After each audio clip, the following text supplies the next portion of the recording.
magpagamot na kasi mas less complicated, mas simple lang yung gamutan and may mga research proven naman na treatment ngayon. Ang tagal na ng comment na to pero ngayon ko lang magagawa ng video.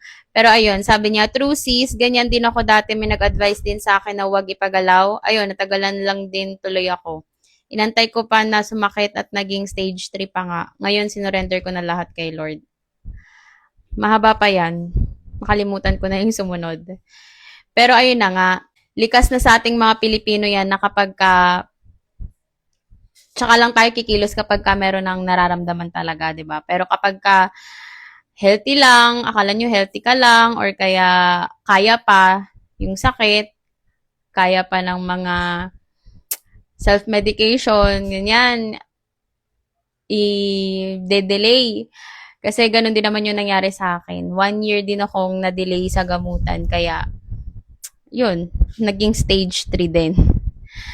And ang natutunan ko from that experience is, habang maaga pa sana talaga, is maganda talaga na magpagamot na kasi mas less complicated, mas simple lang yung gamutan and may mga research proven naman na treatment ngayon sa generation natin. Ang dami ng mga magagandang gamot na naglabasan, ganyan.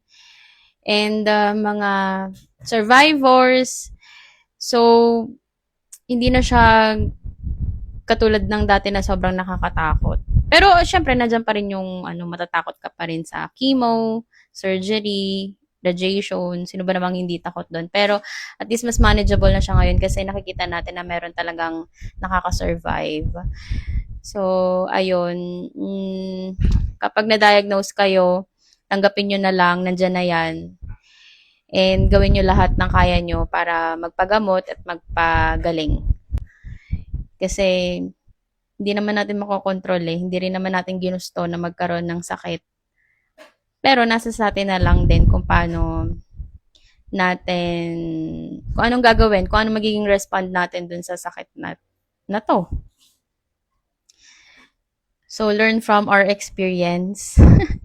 Wag nang patagalin. And, yun, have a healthy lifestyle. Umiwas sa mga pagkaing hindi naman maganda sa katawan. And, prioritize yung peace and rest.